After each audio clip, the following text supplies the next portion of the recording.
Shalom semuanya. Gimana kabarnya hari ini? Luar biasa. Oke, baik. Sebelum kita memulai pembelajaran kita, biasanya terlebih kita dahulu. Terima kasih terima kasih Bapak, kembali bersyukur karena pada siang hari ini kami akan memulai pembelajaran kami. Kiranya kau berkati pembelajaran kami ini, akhirnya kami serahkan pembelajaran kami ini kepada kamu. Curilah katanya dalam makna orang Batak. Orang Batak ada sini semua. Ada yang sama namanya aku, ada dua-duanya. Gak ada yang sama, gak ada yang dua-duanya. Pakai shopping ada? Hah? Artinya pemeliharaan Allah dalam ciptaannya. Nah, kita masuk ke dalam makna pemeliharaan Allah. Coba ada yang bisa baca nggak? Coba dibaca satu orang. Baca, siapa yang mau baca?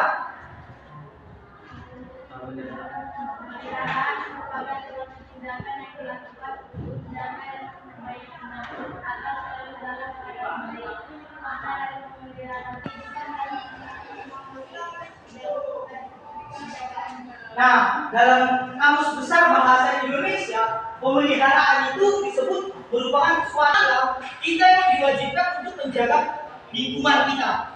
Lingkungan yang ada di sekitar kita ini, itu tugas Allah atau tugas kita?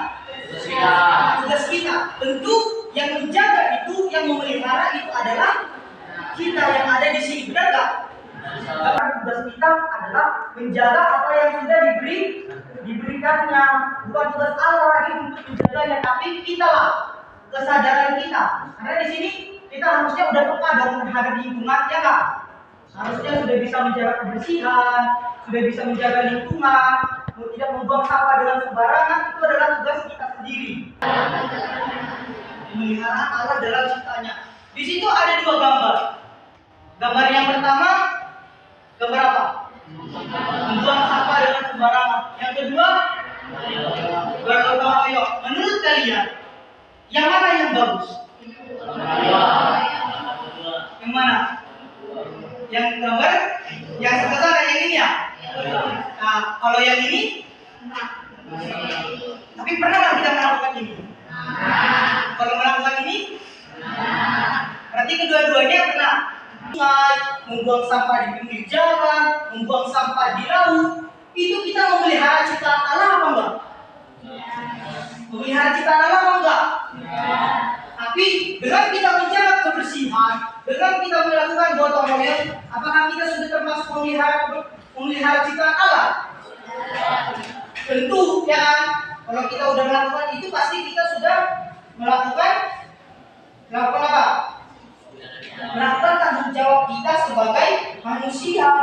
Coba, adalah seperti gunung-gunung Allah. Hukummu bagaikan samudra yang hebat.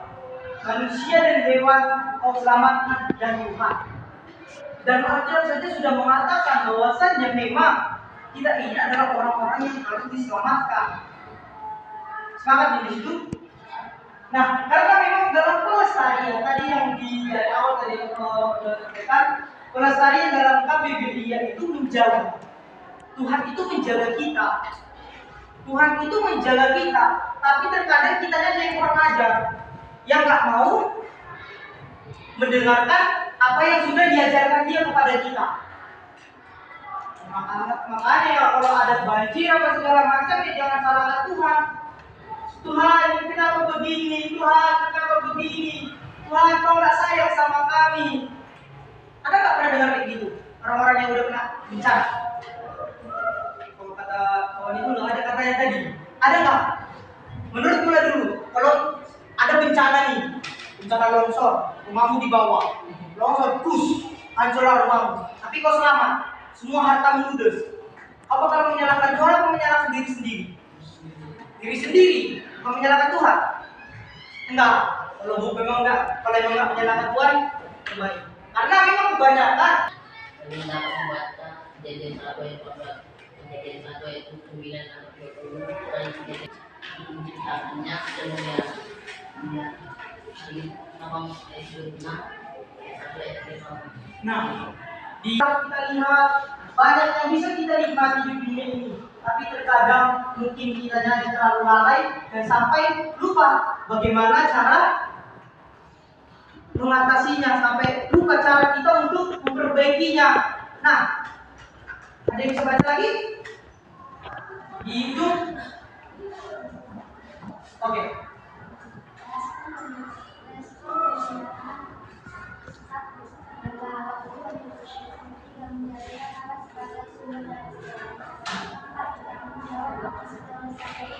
Nah, respon dalam pemeliharaan Allah. Yang pertama itu menyembah Allah. Apa? Menyembah Allah. Menyembah Allah di sini tentu kita harus mensyukuri apa yang Tuhan berikan. Dengan cara apa kita mensyukurinya? Dengan cara apa? Berdoa. Apalagi? Beribadah, menyanyi. Menyanyi apa dulu ini? Kalau yang itu sih agak bisa. Ya kan? Apa? Hah? Oh, lagu-lagu puji-pujian katanya. Apa lagi? Gereja. Mendengarkan firman Tuhan. Nah, itulah cara kita untuk meresponi pemeliharaan Allah dalam hidup kita. Kita menyembah Dia. Dan di dalam penyembahan kita tentu harus masuk ke nomor 2, yaitu hidup bersyukur. Hidup bersyukur dengan apa yang sudah diberikan Allah kepada kita, dan Tuhan sudah menyediakan kita hanya untuk mensyukuri apa yang sudah diberikannya kepada kita. Dan yang ketiga, menjadikan Allah sumber dari segalanya. Karena memang yang ada di dunia ini, apapun itu, bahkan jiwa kita sekalipun, itu berasal daripada Allah. Dan yang terakhir yaitu bertanggung jawab. Kalau dikatakan bahwasanya yang harus bertanggung jawab itu harus keseringan laki-laki, ya enggak? Harus bertanggung jawab terhadap istri dan anak-anaknya, harus bertanggung jawab kepada keluarganya, harus bertanggung jawab untuk adik-adiknya, ya enggak? Ya laki-laki. Tapi di dalam pemeliharaan Allah, semua kita ambil peran dalam bertanggung jawab itu. Masuk ke kesimpulan. Siapa yang bisa membaca kesimpulan itu? 1, 2, 3, ya.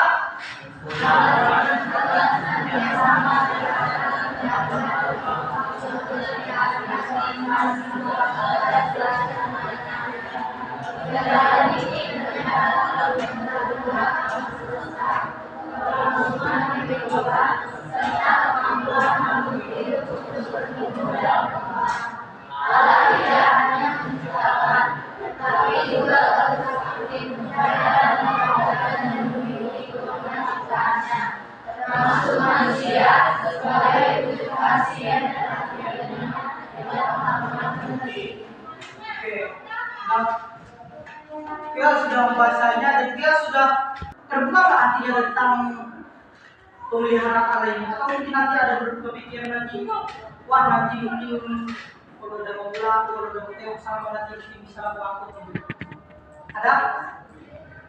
Ya walaupun mungkin sekarang nggak ada, tapi mungkin besok, minggu depan, tahun depan, bulan depan masih. Pelajaran yang bermanfaat tentunya, bukan hanya sekedar makan, duduk, lalu pulang. Bukan hanya sekedar Nah, kita sama-sama bisa mempelajari itu dan kita bisa memaknai bahwasanya apa yang kita miliki sekarang itu adalah daripada Tuhan. Jangan bersungut-sungut, lakukan saja apa yang bisa kau lakukan. Katakan di firman Tuhan, jangan seorang menganggap engkau mudah, rendah. Yesus, terima kasih Bapak, kembali bersyukur pada siang hari ini kami telah mempelajari tentang pemeliharaan Allah terhadap karya-Mu Bapak. Kiranya bisa kami memahami dan bisa kami melakukan. Kami bukan hanya mendengar, tapi kami bisa menjadi pelaku-pelaku aksi daripada pemeliharaan Allah yang harus kami bertanggung jawabkan supaya kami bisa bersyukur.